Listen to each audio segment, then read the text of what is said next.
Berjumpa kembali dengan saya Audia Syifa Oktaviani dari Prodi Kesejahteraan Sosial kelas B Universitas Muhammadiyah Jakarta, dan saya akan menjelaskan tentang pemisahan kekuasaan dan pembagian kekuasaan. Trias politika merupakan sebuah prinsip yang mengemukakan bahwa kekuasaan di dalam negara sebaiknya tidak diserahkan kepada orang. Hal untuk mencegah terjadinya penyalahgunaan kekuasaan oleh pihak yang berkuasa. Tujuan dari Trias politika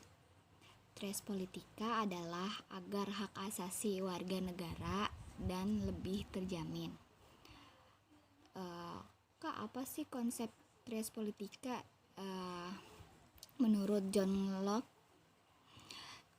konsep Trias politika yang berkembang hingga saat ini pertama kali dikemukakan oleh John Locke dan Montesquieu.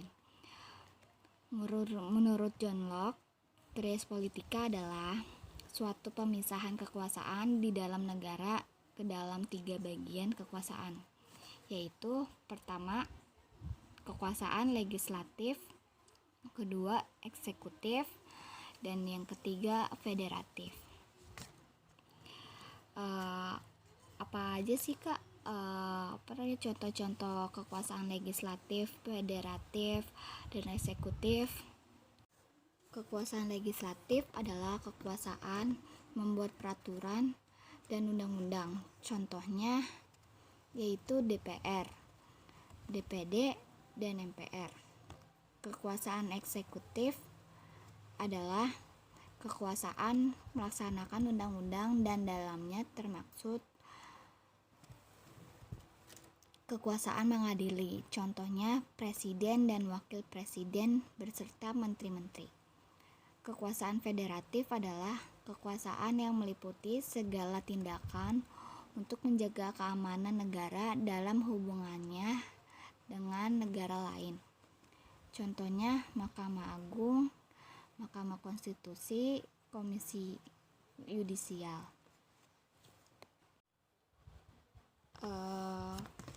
Ada 3 bagian kekuasaan kan. Tadi ada legislatif, eksekutif, sama federatif. Kalau kekuasaan legislatif itu adalah kekuasaan membuat peraturan dan undang-undang. Contohnya itu adalah DPR, DPD, MPR. Kalau kekuasaan eksekutif adalah kekuasaan melaksanakan undang-undang dan di dalamnya termasuk kekuasaan mengadili. Contohnya yaitu presiden dan wakil presiden beserta menteri-menteri. Kekuasaan federatif adalah kekuasaan yang meliputi segala tindakan untuk menjaga keamanan negara dalam hubungannya dengan negara lain. Contohnya yaitu Mahkamah Agung, Mahkamah Konstitusi, Komisi Yudisial. Pemisahan kekuasaan dalam Trias politika menurut Montesquieu terdiri dari legislatif, eksekutif, dan yudikatif. Apa aja sih Kak contoh legislatif, eksekutif, yudikatif, dan pengertiannya apa? Kekuasaan legislatif adalah kekuasaan membuat peraturan dan undang-undang. Contohnya itu DPD, DPR, dan MPR. Kalau yang kekuasaan eksekutif adalah kekuasaan melaksanakan atau menjalankan undang-undang. Contohnya yaitu presiden dan wakil presiden beserta menteri-menteri. Kekuasaan yang ketiga, kekuasaan yudikatif. Kekuasaan yudikatif adalah kekuasaan yang mengawasi jalannya pelaksanaan peraturan perundang-undangan. Contohnya itu Mahkamah Agung, Mahkamah Konstitusi, dan Komisi Yudisial. Ada 2 tokoh, yaitu kan tokoh John Locke sama Montesquieu. Kalau yang ini pemisahan kekuasaan dalam Tres Politica menurut Mustiquin itu terdiri dari sama dia, cuman bedanya yudikatif. Kalau yang John Locke itu kan federatif, kalau yang ini Mustiquin itu dia yudikatif, terdiri dari legislatif, eksekutif, sama yudikatif. Kan tadi yang pertama ada contohnya, dan yang tokoh kedua itu Mas Dukin itu ada juga contohnya. Tiga-tiganya ada contohnya, yaitu kekuasaan legislatif adalah kekuasaan membuat peraturan dan undang-undang. Contohnya apa tuh Kak? Ya sama seperti tadi, kayak DPD, DPR, dan MPR. Kalau kekuasaan eksekutif adalah kekuasaan melaksanakan atau menjalankan undang-undang. Kak, contohnya itu sama atau beda? Tetap sama dong deh. Kalau sama itu berarti kayak tadi, kayak presiden, wakil presiden beserta menteri-menterinya. Terus kalau yang kekuasaan yudikatif contohnya sama nggak? Menurut saya sih cuman 2 ya. Kalau nggak 2, 3. Kalau 3 dia sama aja sih. Kalau 3 sama kayak komisi yudisial juga. Kalau 2 ya cuman Mahkamah Konstitusi. Tapi kekuasaan yudikatif itu pengertiannya itu kekuasaan untuk mengawasi jalannya pelaksanaan peraturan perundang-undangan.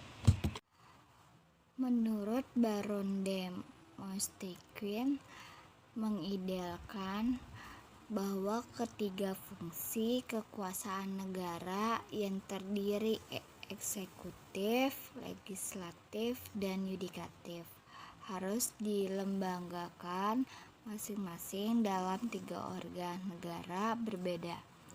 Maksudnya adalah satu orang negara hanya boleh dan dapat menjalankan satu fungsi kekuasaan dan tidak boleh saling mencampuri urusan masing-masing. Jika tidak, maka kebebasan akan menjadi terancam. John Locke memasukkan kekuasaan yudikatif, kekuasaan eksekutif, sedangkan Mustiquin menempatkan kekuasaan yudikatif sebagai kekuasaan tersendiri. Karena kalau kekuasaan disatukan, maka tidak akan ada kemerdekaan dan kekuasaan yang mengatur hubungan lurus negeri atau federatif dimasukkan ke dalam kekuasaan eksekutif. Baik Locke dan Mustiquin sama-sama mempunyai pandangan yang berbeda bahwa kekuasaan di dalam negara harus dipisahkan agar dapat lebih memberikan jaminan bagi kemerdekaan warga negara dan perlindungan hak asasi manusia. Pada saat ini penerapan konsep pemisahan kekuasaan secara murni tidak lagi diterapkan oleh negara-negara di dunia. Sistem pembagian kekuasaan di Indonesia diatur sepenuhnya dalam Undang-Undang Dasar 1949, di mana penerapan pembagian kekuasaan Indonesia terdiri atas 2 bagian tanpa menekankan pemisahannya, yaitu pembagian kekuasaan negara secara horizontal dan pembagian kekuasaan negara secara vertikal. Secara horizontal, Pembagian kekuasaan negara secara horizontal adalah pembagian kekuasaan yang dilakukan pada tingkatkan pemerintah pusat dan pemerintah daerah berdasarkan fungsi lembaga-lembaga tertentu. Terus, pergeseran pembagian kekuasaan tersebut adalah semula kekuasaan terbagi dalam kekuasaan, yaitu legislatif, eksekutif, dan yudikatif, berubah menjadi 6 kekuasaan negara, yaitu kan ada 6 bagian kekuasaan, yaitu eksekutif.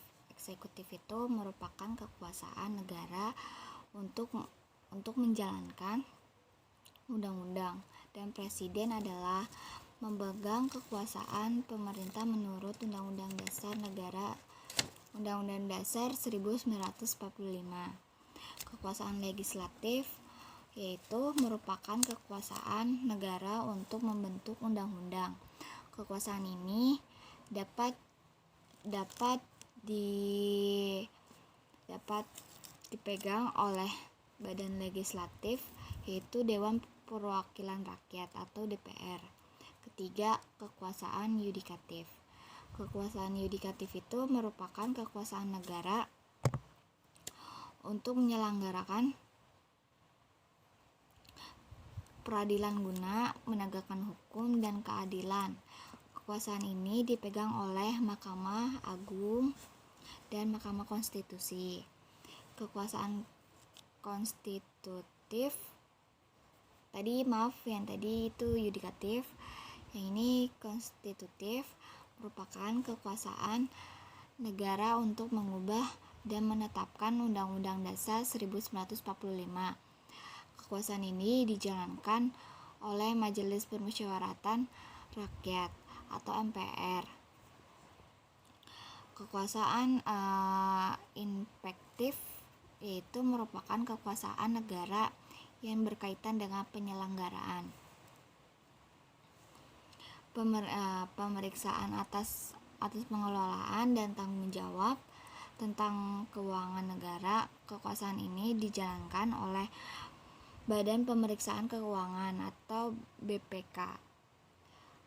Kekuasaan moneter yaitu merupakan kekuasaan negara untuk menetapkan dan melaksanakan kebijakan moneter, mengatur dan menjaga sistem pembayaran serta memelihara kestabilan nilai rupiah. Kekuasaan ini dijalankan oleh Bank Indonesia selaku bank sentral di Indonesia. 2. Pembagian kekuasaan negara secara vertikal. Pembagian kekuasaan negara secara vertikal adalah pembagian kekuasaan negara berdasarkan tingkatannya, yaitu pembagian kekuasaan antara beberapa tingkatan pemerintah seperti provinsi, kabupaten atau kota. Terus